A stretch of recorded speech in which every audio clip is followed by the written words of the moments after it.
So welcome to this new video update. It's been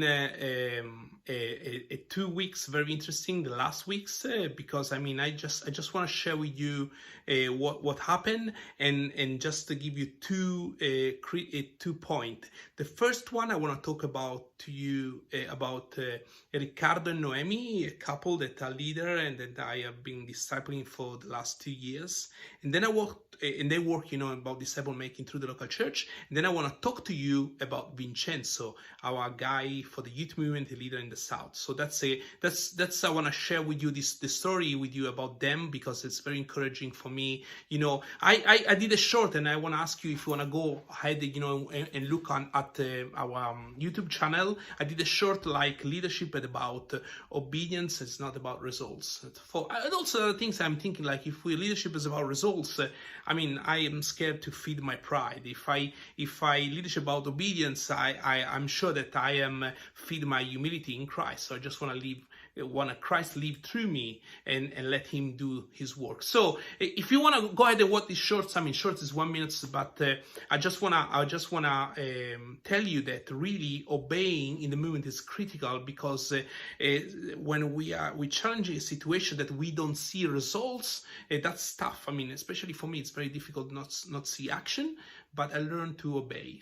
Jesus learned through suffering obedience. It's like I cannot call waiting as suffering compared to what Jesus suffered for me and for you. But I just wanna it's just part of the challenge in our journey. So let's talk about Ricky and Noemi. Ricky is a great passionate guy. He's a worship leader. So the worship leader are passionate people, and he has been involved in GM Grande Mandato, Great Commission that started as a youth focus on youth to reach every environmental society, and then got developing investing leaders to reach all our society in Italy. And Riccardo was one of our worship leader one of our event. I get to know him. He was a passionate guy, but he really was not focused. He want to serve Jesus, but he doesn't know how to do it. So, and then we was, keeping our conversation. I was praying for him, and then eventually find a very loving girl that they get married, and the last year he came to one of our events in the south of Italy, and that was very, very interesting because he called me and said, Stefano, me and my wife, we want to come to Sicily. Just, that they live close to me. Okay. Less than 1 hour. But they flew down to Sicily to spend the 3 days with us. And it was a little bit weird. It was strange. He just was looking. It's a kind of he was avoiding to talk to me. And it was a kind of he was changing his behave when he was around me. And his wife called him out and says, "Hey, Ricky, why are you behaving like this with Stefan? Why you don't talk straight to him?" So, and one point they invite us to dinner, and then we sit at the table, we was talking, and I was really seeking what God is doing in his life. And then he says to me, Stefan, I was always kind of, scared to talk to you because, you was always pushing me to be more involved in the movement, in the mission, but I was not ready to say a clear yes. And I told him, you don't need to say yes to me, you need to say yes to Jesus. So, and I think that that conversation changed, their path because they really commit, for the cause of Christ.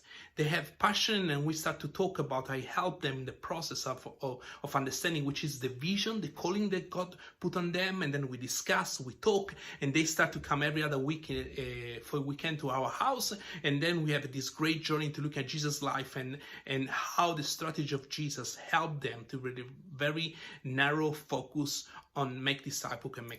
That was an amazing journey. I'm rejoiced with Jesus about that. I invest time in them, and so last week, guess what? They was in the city of Novara doing setting a church to go on mission, looking at Jesus' life. We have some tools that called the 8 steps that we put together, the GOSPL, the gospel, how to share the gospel, Ask Abraham Meet, and then the 6 priority in Jesus' life. So that is part of the 8 steps. So they train them, what's look like to be and make disciple like Jesus did. And so they called me. We have a call in the middle of the session, and I say, hey guys, I really rejoice with you and in Jesus that really this is multiplication, because I'm not there. You're doing it, guys. You loving Jesus. You seeing disciple made. You see lost people. You saw lost people came to Christ. So I'm very excited. So I just want to tell you that this can happen because of traveling and spending time with people that needs money and finance. And I just want to tell you that God is using you to fuel the movement in this way. So sometimes it's difficult to understand. I know that. But especially when leadership obedience is not about results. And we will see results, but that belong to God. And so that's it. I just want to tell you that this is happening. And now Ricky and Noemi, they built up their own team. They are, they are training them to make disciples first. Of course, they cannot be leaders in the movement without making disciples first, of course. And they are living out what they're teaching others, and now we have, Mantova, it's close to Milano. There is another city, Novara, another city close to Milano. And next week, guess what? They are traveling to Cantu, another town that it's just relationally connecting, and they will go there, to just to meet, another local church and help them, to looking at Jesus. So my job now is really to supporting them, encourage them. So just want to know you that the fundraising, it's also going towards supporting this trip and supporting them. They are full time. And that's very exciting. I will see them this Friday. They will come here and they will spend the weekend with them. So just want to tell you that, just want you to pray, having your radar, Riccardo and Noemi. You want to go, if you want to know more about them, just let me know, and then I will share with you more about information about this couple. And just pray for them and praise Jesus for the disciple multiplication is happening. Is growing slowly. It's a long game, but it's gone. So that's the first thing, Riccardo and Noemi. The second thing is, I just want to share with you, the second point is Vincenzo. So what happened is, like, we have a sport camp that happened in this valley where I'm living over 10 years. I'm not involved in that, but it's something is happening already. And because they are focused on teens and young kids. And Vincenzo, is the guy that working with me, focus on the movement among young people. And so these people from here, they move in his area to do the same sport camp. And so Vincenzo is so focused on Jesus' life and Jesus' strategy. He was asking questions, so I need to help him to process these things. He was asking questions, why they're coming here doing without knowing the context, without knowing the situation. And I told him, hey, just be focused on Jesus and let's see what Jesus is doing. I mean, we never know what's going on here, okay?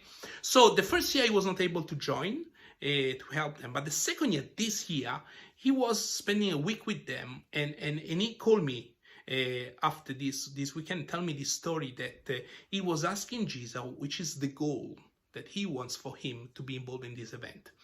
And so what happened is a kind of, we rejoice, in Jesus that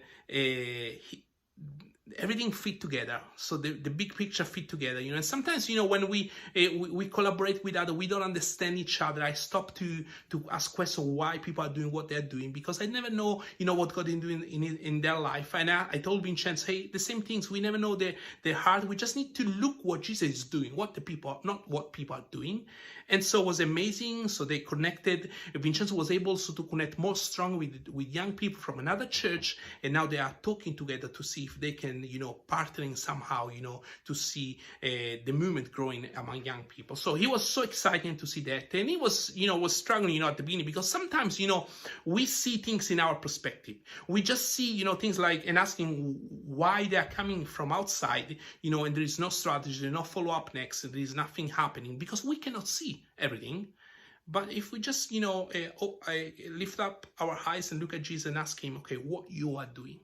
And so in that call, we just say, we just have a time of prayer to say thanks to Jesus. Be thankful for what he's doing. Thankful that he reduced, our pride. He reduced, our humanity, just to see him and see what he's doing. So he was so happy, and he told me a story about a kid that he was a kind of against the Bible. At the end of the week, he was more open, and then he's open his heart and says, "This is the reason I don't believe in God." And he shared because his mom passed away and his grandma passed away. So we never know what's going on in the life of people, and so we really need to seeking, how Jesus says, what God is doing around us. So I wish I can tell you that I don't have any more this issue, like looking at what people are doing, but I do. And it's challenging, but for the grace of Jesus, I'm able to stay in the presence of the Father and ask questions and listen, what He want to tell me, and point to me where I'm wrong, what I need to improve, and what I need to change in my life. More I'm working with Jesus. So this is the two main points. I don't want to go too long, but I just want to tell you that the funding that you are providing because of God is telling you, again, leadership is about obedience. If you are giving, it's because of obedience, and I trust that. I just want to tell you that this is the reason I'm raising funds also for the coming trip, because the majority of the time is like just to keep, spending time with these people, encourage them and help them to grow and help them to look at Jesus, because sometimes leadership, it's a lonely job, and we need to be closer. And Italy is a long country, okay, it needs a lot of traveling, and so I just want to really ask you again if you can consider, and this morning I was walking and I was thinking, okay, I'm asking, I'm doing it, but probably I'm not communicating enough if I get funding or not. I can tell you most of the time I did not. So you can tell, okay, so how you do that, Stefano? Well, I don't know if it's the right word. We scratch our family budget. We reduce, some things, and just we try to make an adjustment. It's like the reason is I'm telling you that because always God is about to teach me something. Always God is about to make me stronger to work ahead. So if sometimes He tell me to do something, maybe the resources there, maybe are not, but I just need to go in faith. And I can tell you, guess what? God always provide. So it's a challenging journey. I learned to go through it. Jesus teach me how to go through it. I know that I need to do it. I need to ask, and I need to do it whatever the resource Jesus gave me. Because we are blessed when we have a lot, as the Jesus teaching in the gospel, but also we are blessed we have a little. And because we need to remember, that God is good all the time. So anyway, I want to end this video, and so thank you for praying for Riccardo and Noemi. Thank you for praying for Vincenzo's team. Thank you for praying for continue to become our financial partner with a special gift for this summer. Or if you feel called to join, our and be part in the mission that what we are doing, here in Italy, just please pray about it and click on the link somewhere. I will put, close to this video, you will find it. So, and God bless, and see you in the next video.